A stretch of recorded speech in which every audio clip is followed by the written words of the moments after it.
الحمد لله نحمده ونستعينه ونستغفره ونؤمن به ونتوكل عليه ونعوذ بالله من شرور أنفسنا ومن سيئات أعمالنا من يهده الله فلا مضل له ومن يضلله فلا هادي له ونشهد أن لا إله إلا الله وحده لا شريك له ونشهد أن محمدا عبده ورسوله أصلي وأسلم عليه وعلى آله وصحبه أجمعين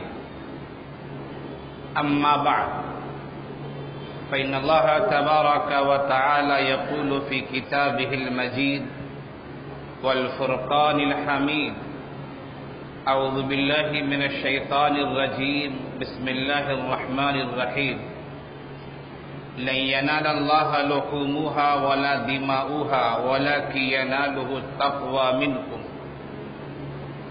ويقول حبيبنا وقدوتنا وأسوتنا محمد بن عبد الله الأمين روي عن سيدنا أبي هريرة رضي الله عنه يقول قال النبي صلى الله عليه وسلم إن الله لا ينظر إلى أجسامكم ولا ينظر إلى صوركم ولكن ينظر إلى قلوبكم صدق الرسول النبي الكريم صلی اللہ علیہ وسلم۔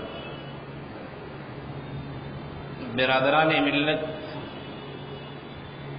نوجوان ساتھیوں اور میرے دوستوں، حج کا مہینہ ہے اور قربانی کی آمد ہے۔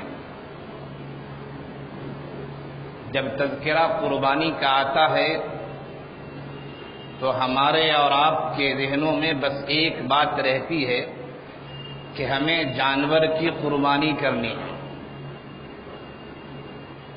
لیکن قربانی صرف جانور کی نہیں، جانور کی تو قربانی کرنی ہی ہے، وہ تو اللہ تعالیٰ کا حکم اور اللہ کے رسول کا فرمان ہے۔ لیکن جانور کی قربانی کے ساتھ ساتھ اگر آپ کے پاس کچھ علم ہے، علماء کے ساتھ، صلحاء کے ساتھ آپ کا اٹھنا بیٹھنا ہے، اسلامی معلومات سے آپ کو واقفیت ہے، تو آپ کے ذہن و دماغ میں فوراً قربانی کے ساتھ حضرت ابراہیم علیہ السلام کی قربانی بھی یاد آئے گی۔ کون حضرت ابراہیم علیہ السلام؟ وہ جن کا شمار اولو العزم انبیاء کرام میں ہے، وہ جنہوں نے صرف اپنے لڑکے حضرت اسماعیل علیہ السلام کو لٹا کر چھری نہیں چلائی، بلکہ اس قربانی کے علاوہ اور بھی بہت ساری قربانیاں انہوں نے پیش کی ہیں۔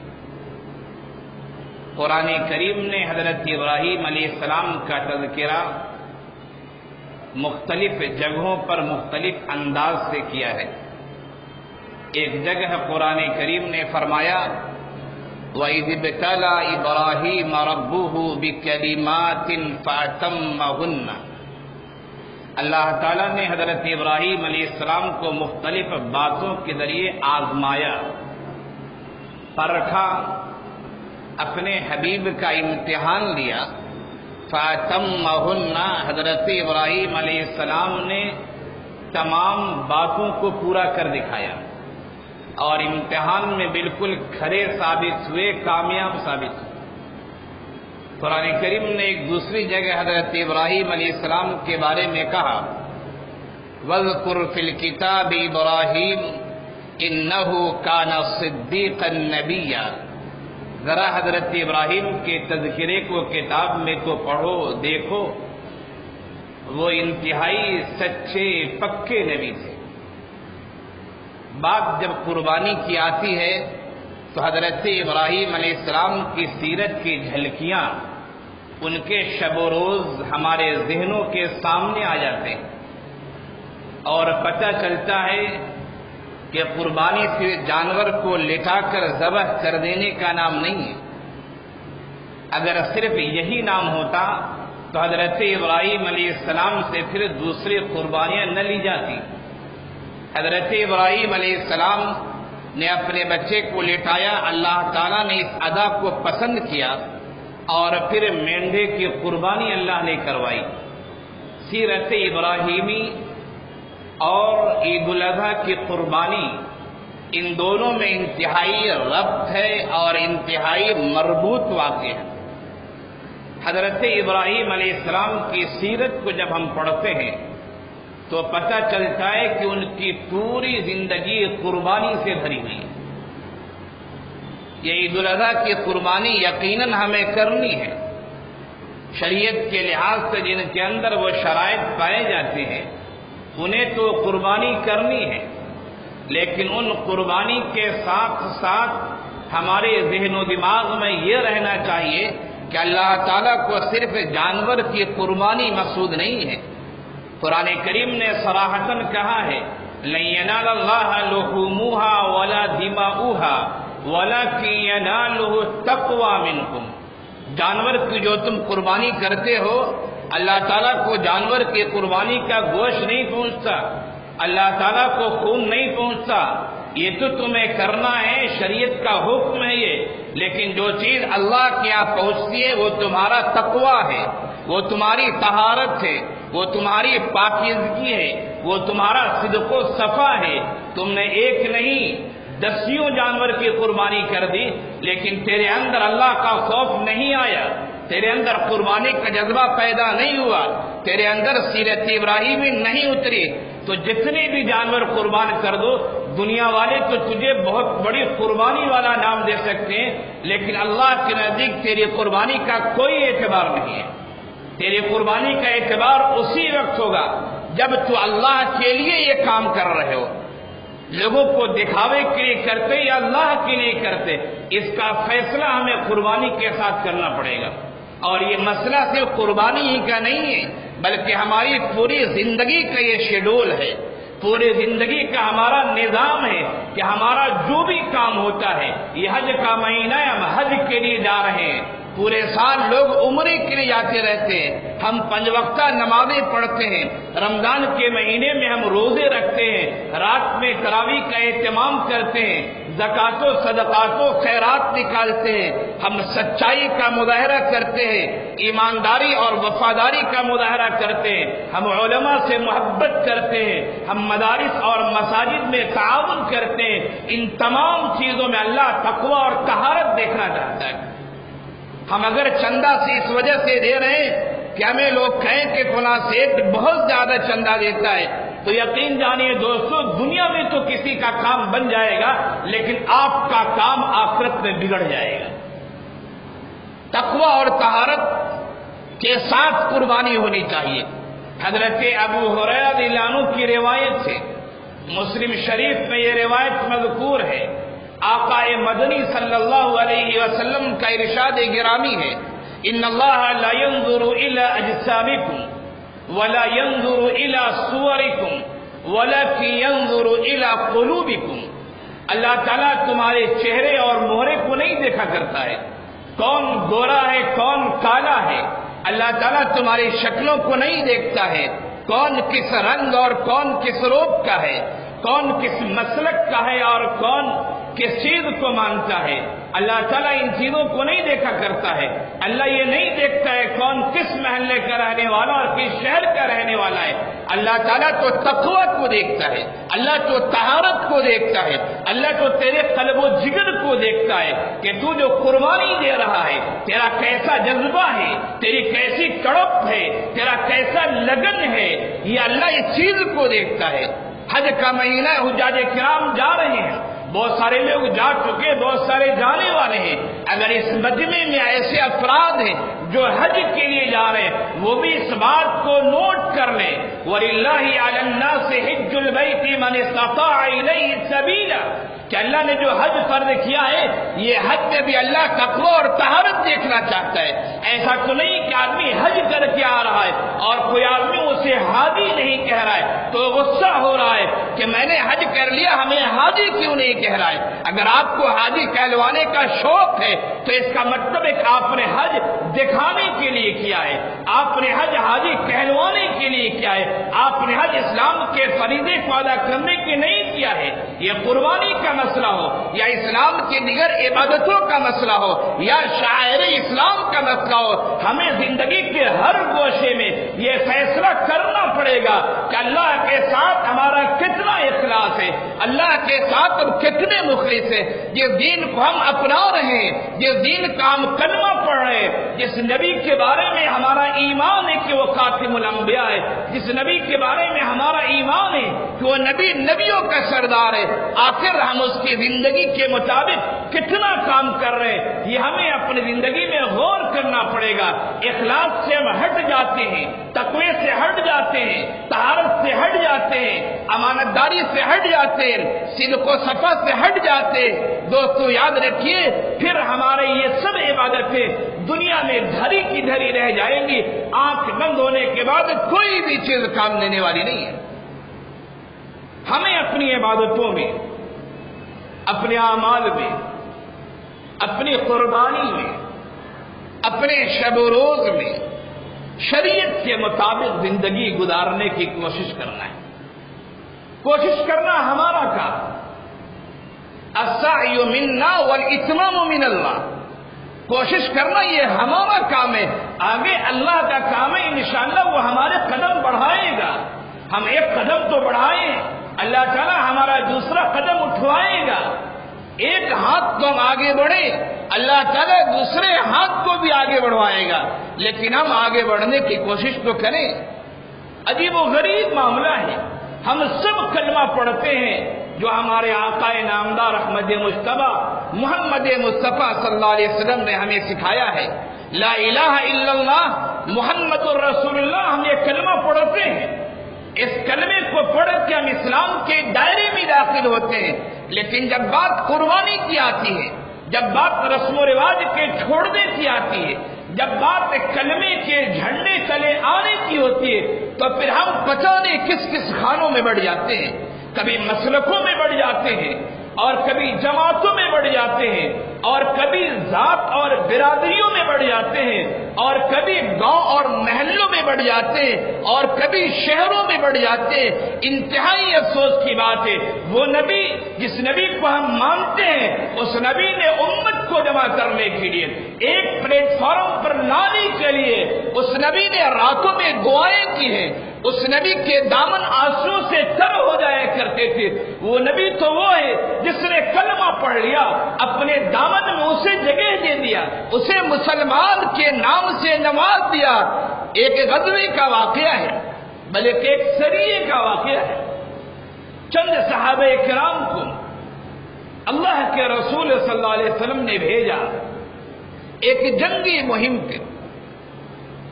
ایک آدمی جو سامنے ہے میدان جنگ میں ہے، مسلمانوں سے مٹبھیڑ ہو رہی ہے، دشمن دیکھ رہا ہے کہ تلوار کی وار ہم پر پڑنے والی ہے۔ اس نے تلوار کی رفتار کو دیکھتے ہوئے کہا لا الہ الا اللہ محمد رسول اللہ، لیکن جس صحابی کے ہاتھ میں تلوار تھی وہ صحابی سمجھ گئے کہ یہ مار کی ڈر سے کلمہ پڑھ رہا ہے، یہ مسلمان نہیں ہے۔ پس منظر بتا رہا ہے، حالات بتا رہے ہیں کہ ایک آدمی ہمارے سامنے لڑ رہا ہے، اس کے ہاتھ میں بھی تلوار ہے، میرے ہاتھ میں بھی تلوار، وہ بھی تلوار چلا رہا ہے، میں بھی تلوار چلا رہا ہوں، لیکن جب میری تلوار کی وار اس پر پڑنے والی ہے، اس نے کلمہ پڑھا، لیکن پھر بھی صحابی رسول نے تلوار چلا دیا۔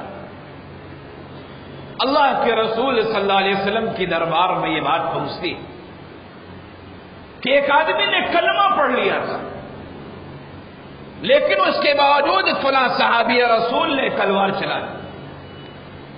اللہ کے رسول جلال میں آ گئے، جوش و ولولے میں آ گئے، اور کہا کہ تو نے تلوار کیسے چلا دی؟ انہوں نے کہا اللہ کے رسول صاف پتہ چل رہا تھا وہ کلمہ مار کھانے کے ڈر سے پڑھ رہا ہے۔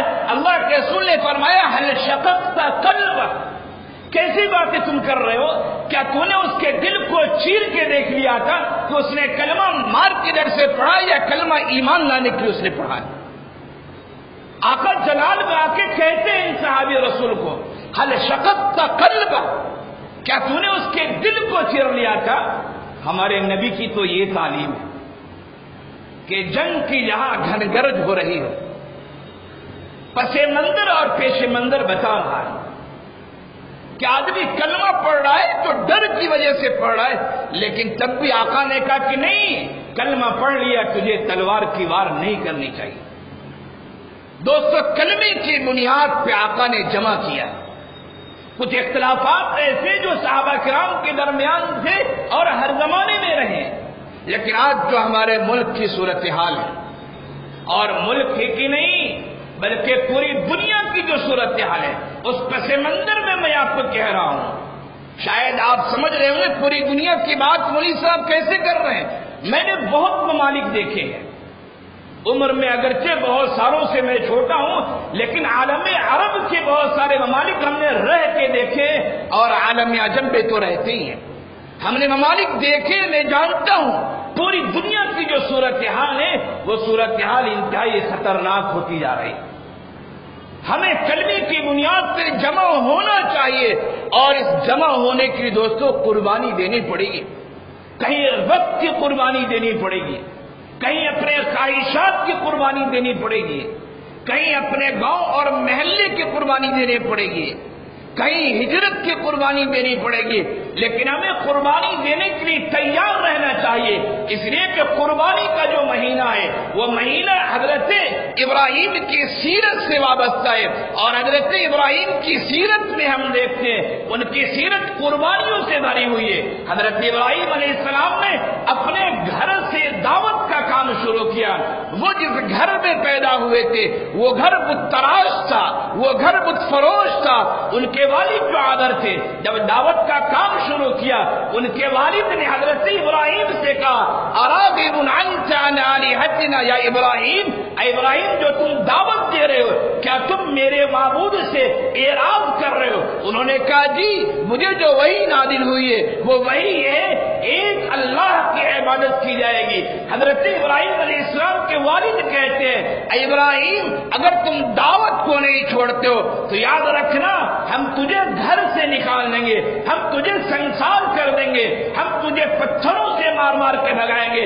حضرت ابراہیم کہتے ہیں گھر سے نکلنا منظور ہے، ہمیں خاندان کو چھوڑ دینا منظور ہے، لیکن ایک اللہ کی دعوت کو جو میں لے کر بھیجا گیا ہوں اس دعوت سے دستبردار میں نہیں ہو سکتا۔ یہ حضرت ابراہیم کی پہلی قربانی تھی۔ گھر کو الوداع کہا، گاؤں اور محلے والوں نے شرارت کی، گاؤں اور محلے کو الوداع کہہ دیا۔ بات اس زمانے کے بادشاہ نمرود تک پہنچتی ہے، عراق کا بادشاہ ہے، اس زمانے کے لحاظ سے بڑی حکومت کا وہ ذمہ دار ہے۔ نمرود نے کہا ایسی ایسی بات ہے، انہوں نے کہا نہیں، میں تجھے معبود نہیں مان سکتا، میں جس دعوت کو لے کر آیا ہوں وہ دعوت یہ ہے لا الہ الا اللہ، کہ اللہ کے علاوہ کوئی معبود نہیں ہے۔ یہ پیشانی اگر جھکے گی، کائنات کا نظام اگر کوئی چلانے والا ہے ایک اللہ ہے، ہم اسے ہی مانتے ہیں۔ اس نمرود نے آگ سلگوائی اور آگ میں ڈلوا دیا۔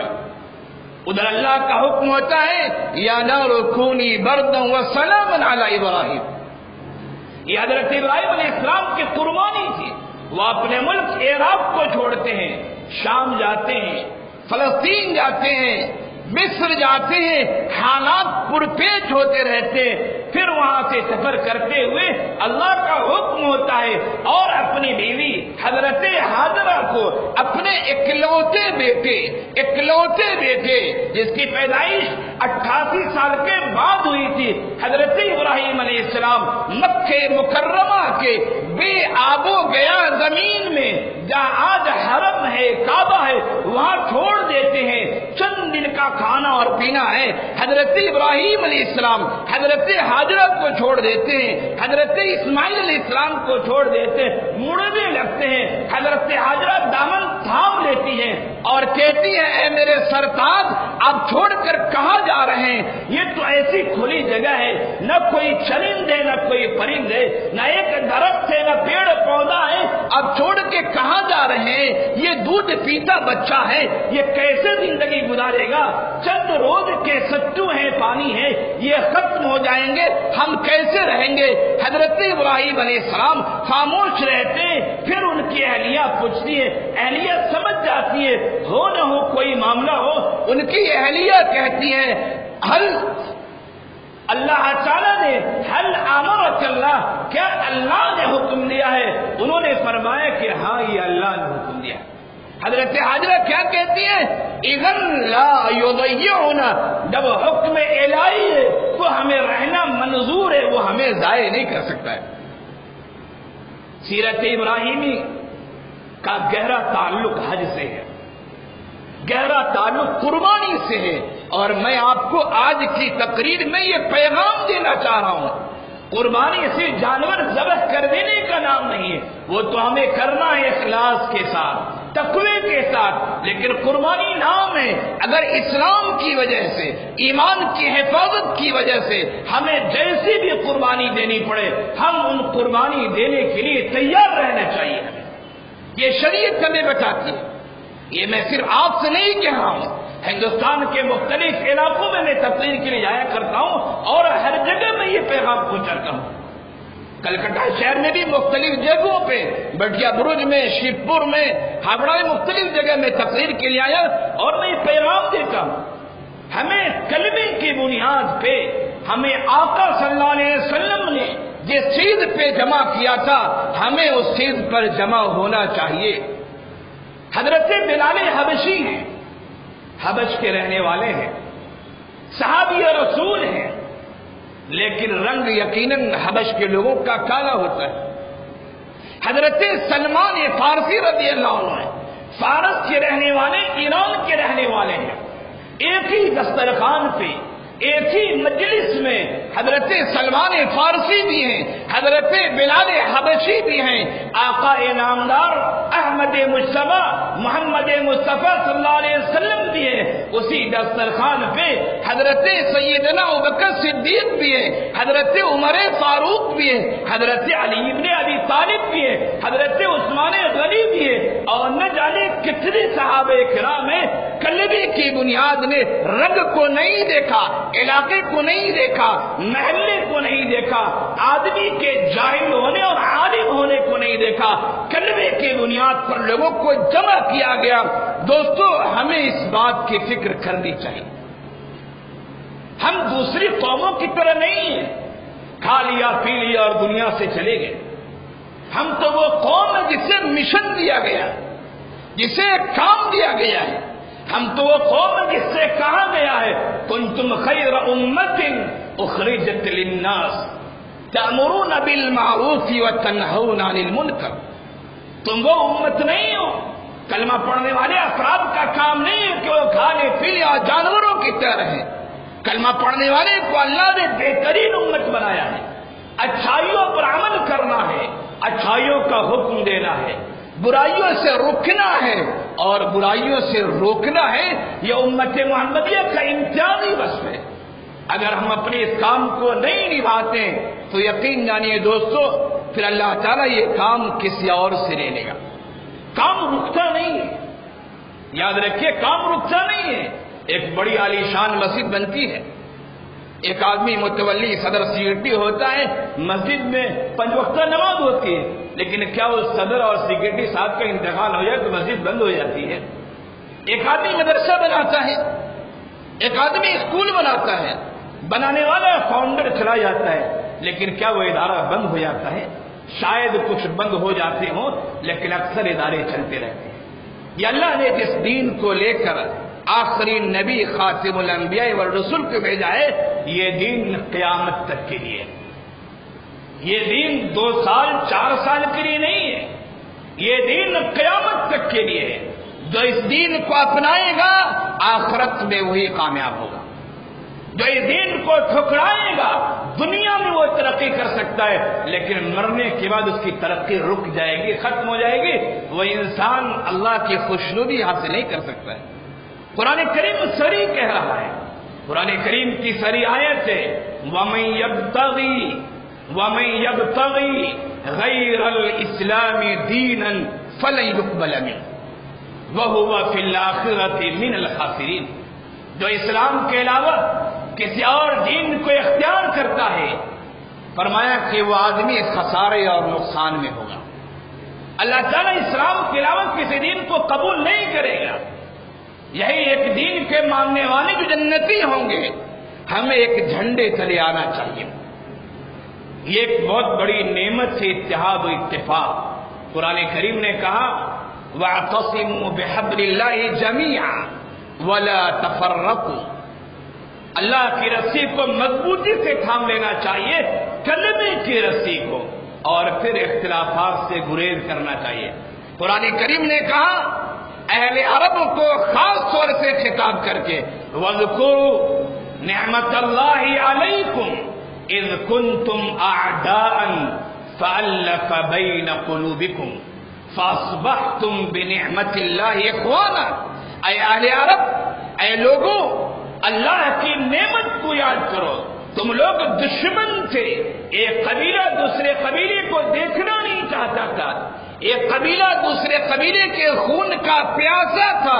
یہ اللہ کی نعمت ہے کہ اللہ تعالیٰ نے اسلام کے جھنڈے تلے تم سب کو جمع کر دیا اور تم لوگ بھائی بھائی ہو گئے۔ وَأَصْبَحْتُمْ بِنِعْمَتِ إِخْوَانًا، اللہ کے فضل و کرم سے بھائی بھائی ہو گئے۔ اللہ تعالیٰ کا شکر ہے، اس کا احسان ہے، اس کا فضل ہے کہ اس نے ہمیں مسلمان بنایا، اس نے ہمیں ایمان کی دولت سے سرفراز فرمایا۔ خدایا ایسا کام مت کیجیے جس کی وجہ سے امت ٹوٹ جائے، بکھر جائے۔ ہر آدمی اپنے لحاظ سے قربانی دے۔ آپ کو اللہ نے پیسے والا بنایا ہے، امت کی ترقی میں پیسوں کی بھی ضرورت ہے، آپ پیسے خرچ کیجیے۔ اللہ تعالیٰ نے آپ کو ذہین بنایا ہے، مال و دولت نہیں ہے، لیکن آپ ذہین ہیں، آپ اپنی ذہانت کے ذریعے قوم کے بچوں کو آگے تو بڑھا سکتے ہیں۔ اللہ تعالیٰ نے آپ کو پیسہ بھی نہیں دیا، بہت ذہین بھی نہیں ہے، لیکن آپ صاحب علم ہیں، دو چار لوگوں کو علم کے راستے میں راستہ تو دکھا سکتے ہیں۔ اللہ تعالیٰ نے آپ کو کوئی فن دیا ہے، کوئی کاریگری دی ہے، کوئی ہنر دیا ہے، آپ پیسے لے کے کام کرتے ہیں، گاؤں محلے کے یتیم اور غریب بچے ہیں، آپ کچھ لوگوں کو فری میں قربانی دے کے کام کرا دیجیے۔ یہ قربانی کا جذبہ ہمارے اندر ہونا چاہیے۔ بغیر قربانی کے، یاد رکھیے، بغیر قربانی کے قومیں ترقی نہیں کیا کرتی۔ جس دین کو ہم اپنائے ہوئے کہ دین میں قربانی نہیں ہے، جن صحابہ کرام کا تذکرہ آتا ہے وہ 1,24,000 صحابہ کرام، لیکن کتابوں میں جو نام ملتے وہ 1,24,000 صحابہ کرام کے نام نہیں ملتے۔ وہ صحابہ کرام جن کے نام کو ہم نہیں جانتے، وہ صحابہ کرام جن کا ریکارڈ کہیں موجود نہیں ہے، کیا اللہ ان کی محنتوں کا بدلہ انہیں نہیں دے گا؟ یہ جو اتنی بڑی مسجد آپ کے سامنے ہے، ہم در و دیوار کو دیکھتے ہیں، ہم کھڑکیوں اور چوکھٹوں کو دیکھا کرتے ہیں، ہم چھتوں کو اور منزلوں کو گنا کرتے ہیں، لیکن اس دیوار کے قائم ہونے میں سینکڑوں کیا لاکھوں ایسی اینٹیں ہیں جنہوں نے اپنے آپ کو قربان کیا ہے اور زمین کے نیچے وہ دفن ہو چکی ہیں۔ اگر دفن ہونے والی اینٹیں کہیں نہیں ہم زمین کے اندر نہیں جائیں گے، ہم دیوار میں رہیں گے تاکہ لوگ ہمیں دیکھیں، عمارت کبھی کھڑی نہیں ہو سکتی ہے۔ اینٹوں نے قربانیاں دی ہیں، مزدوروں نے قربانیاں دی ہیں، کچھ اینٹیں نیچے چھپی ہیں، کچھ مزدوروں نے محنت کرتے کرتے جان دے دیے، تب جا کے ایک عمارت کھڑی ہوتی ہے۔ لوگ عمارت کی تعریف کرتے ہیں، لیکن عمارت سے پہلے اس کی بنیاد کی تعریف ہونی چاہیے۔ یہ دین یوں ہی نہیں پہنچا، صحابہ کرام کی قربانیاں ہیں، اولیاء کرام کی قربانیاں ہیں، بزرگان دین کی قربانیاں ہیں، علماء کی، ربانین کی قربانیاں ہیں، صوفیوں کی قربانیاں ہیں، اور مجاہدین کی قربانیاں ہیں اور مختلف جہت مسلمانوں کی قربانیاں ہیں. ان قربانیوں کی وجہ سے یہ دین ہم تک پہنچا ہے، اتنی آسانی سے نہیں پہنچا. یہ دین ایک امانت ہے، امانت سے ہمیں اس دین کو دوسروں تک پہنچانا ہے. اختلاف اور انتشار کر کے امت کو توڑنا نہیں ہے. ہمارے توڑنے سے امت اگر ٹوٹتی ہے، یقین جانے آخرت میں بھی اللہ تعالی ہمیں توڑ کے رکھ دے گا. اللہ فرمائیں گے کہ میرے حبیب نے بہت مضبوطی کے ساتھ، بہت محنت کے ساتھ 1-2 سال نہیں 23 سال تو دعوت کا کام کیا، نبوت والا کام کیا. اور 23 سال سے پہلے بھی 40 سالہ جو زندگی ہے وہ بھی زندگی امانت داری والی زندگی ہے، وہ خیر خواہی والی زندگی ہے، صدق و صفا والی زندگی ہے. انسانوں کے درمیان اخوت اور محبت بانٹنے کی ذمہ داری ہے، غریبوں کے ساتھ ان کے حوصلے بڑھانے کی ذمہ داری ہے، کمزوروں کے تعاون کرنے کی یہ وہ ذمہ داریاں تھی جس کو نبی نے ادا کیا ہے. دوستو، ایمان بہت بڑی دولت ہے. آج کی تقریر کا یہ پیغام لے کر آپ جائیں کہ جانور کی قربانی تو بقرعید میں ہونی ہے، لیکن اس قربانی سے سیرت ابراہیمی جڑی ہوئی ہے. اور سیرت ابراہیمی صرف جانور کی قربانی کا نام نہیں ہے، بلکہ دین کے لیے والد کو چھوڑا، گھر کو چھوڑا، علاقے اور محلے کو چھوڑا، اپنے شہر کو چھوڑا، 1-2 نہیں 3-4 ممالک کے سفر کیے اور پھر اس دین کی دعوت کا کام کرتے رہے. آقا نامدار احمد مصطفیٰ صلی اللہ علیہ وسلم کے ذریعے ہمیں جو یہ دعوت کا کام ملا ہے، ہمیں بھی امت کے جوڑنے کا کام کرنا ہے اور اپنی صلاحیت کے مطابق، اپنی استطاعت کے مطابق، اپنی قوت کے مطابق ہمیں قربانی پیش کرنی ہے. وقت کی قربانیوں وقت کی قربانی پیش کریں گے، مال و دولت کی قربانیوں مال و دولت کی قربانی پیش کریں گے، خواہشات کی قربانیوں خواہشات کی قربانی پیش کریں گے.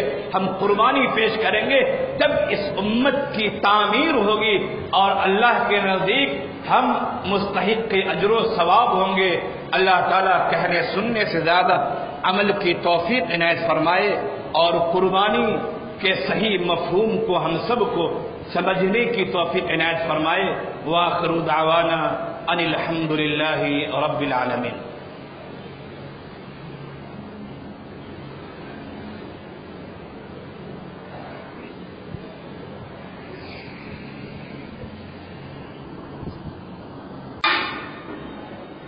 الحمد للہ